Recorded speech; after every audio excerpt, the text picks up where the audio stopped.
So once people are in, Yeah. how do they leave? Do they leave?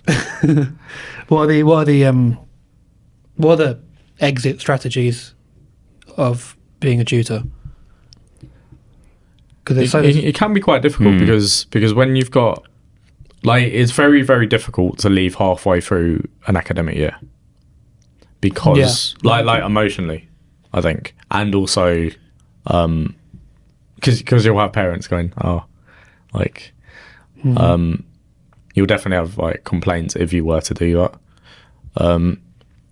You want to take your cohort through no matter what. So if you're not prepared to take your cohort through an academic year, then I wouldn't start in the first place. That's true. It's a good point.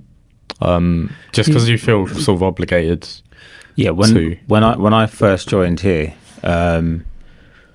your mum said that the kids had a few different. It's just always stuck in my head. She said they'd had a few different tutors, and it hadn't helped them that each tutor had left for whatever the reason was. So when I came on board, I made sure that I was never going to leave. I made sure that I was there with us forever. I'm still here. Like you get like blocking out the academic year for your students is important because it's what we say to them when we hire new tutors. It's like, you need to give us a couple months notice at least, but you need to see it through until they've done their exams, August, whatever it is. Yeah, because they need that consistency and that they also need to form a bond with you, and that can be difficult if you've got this conveyor belt of tutors. A lot of the time when like we had this with Chavez actually, he had this for his GCSE year. I was basically his science teacher because he had so much disruption in school. So he didn't have a physics tutor or teacher in school, and he didn't have I think there was like someone on maternity leave and things like that.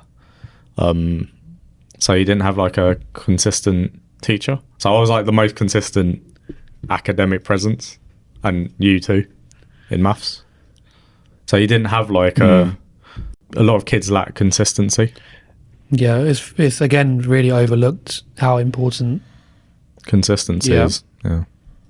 Especially when they're younger, it's important. But I think like the impact overall on older sort of like some of the older students is overlooked. Yeah. So they're still important years, and you need they need some consistency.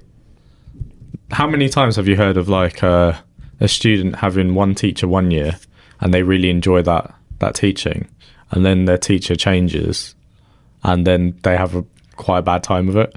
Because of that, they're with the teacher now that they don't have that same. It is usually maths and physics, isn't it? The STEM subjects. Well, physics is like there's a real shortage because I mean, if you do get a physics degree, you can literally do anything after.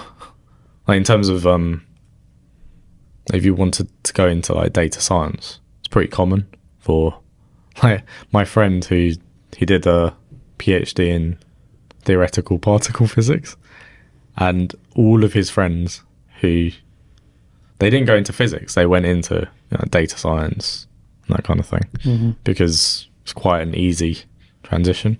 So how far can you take tuition? Because the way that I see it is you can either just do it as a side thing alongside your degree, and then you can stop and do something like become a medic or whatever you're doing as your main thing.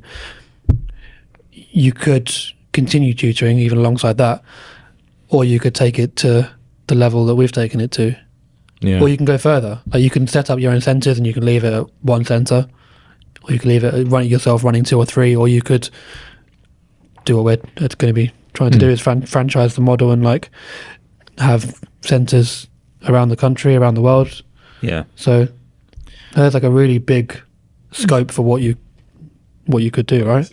Yeah, like tutoring, I think is it's probably one of the most adaptable careers in that sense, and in that I think there's quite a lot of exit paths because you can leave at any level. Yeah, you like as in if if you're going into medicine or something like that, you might not have time to tutor, and then you could leave tuition, or you could use it to support your low salary as a junior doctor. So and you can take it up at any point again, or leave it. But I do think it is important, like, to carry your cohort through, as it were. If you start tutoring someone, be responsible.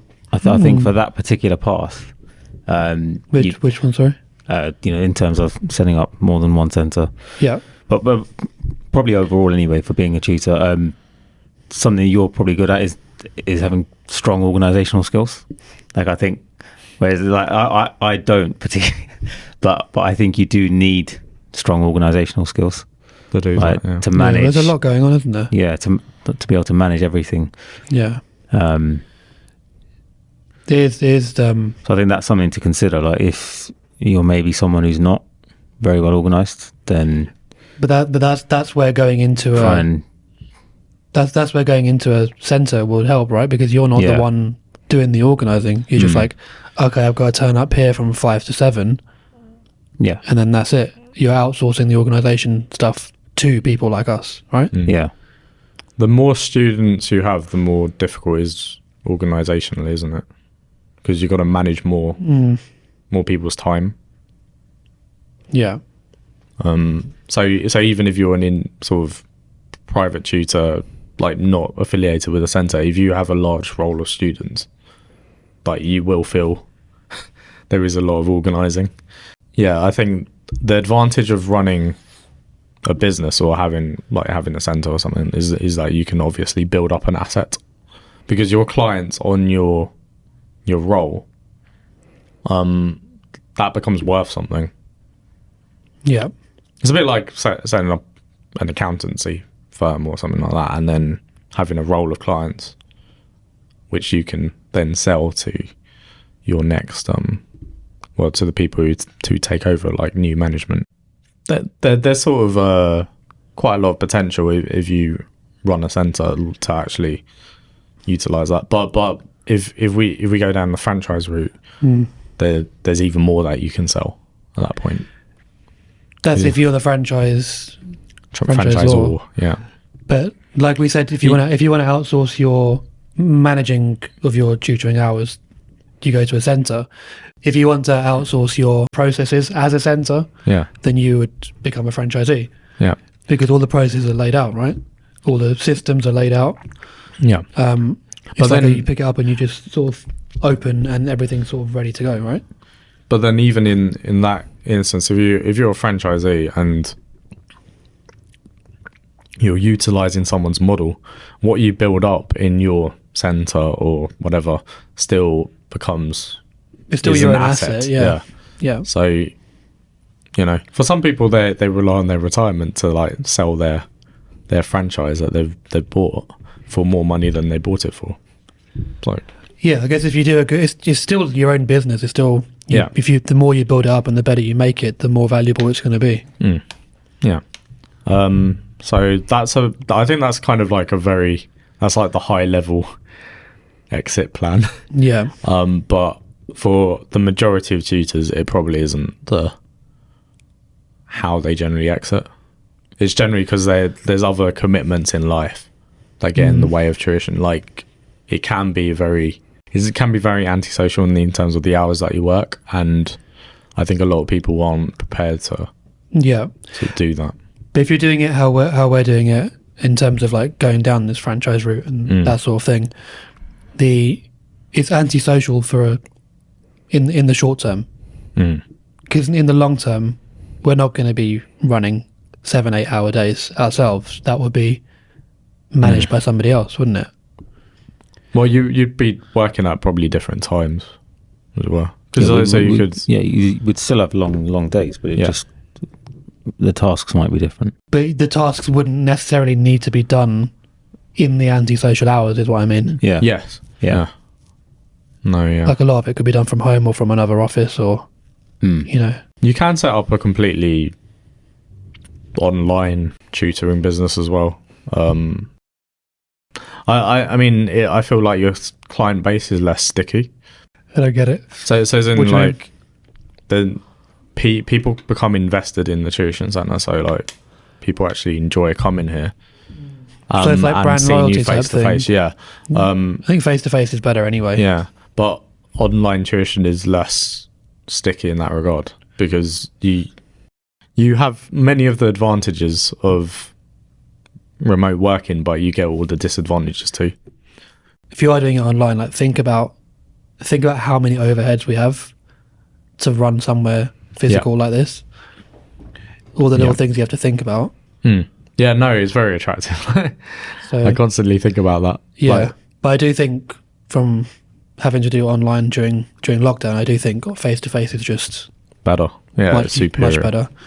It's like 70% of your communication is non-verbal. No, I definitely, like, I don't think it did good for anyone. No, it was just the only option at the time. Yeah. Thanks for watching this clip of the Education Lounge podcast. To watch another clip, click here or here. To watch the full episode, click here. Don't forget to like and subscribe, as it really helps the algorithm. The Education Lounge podcast.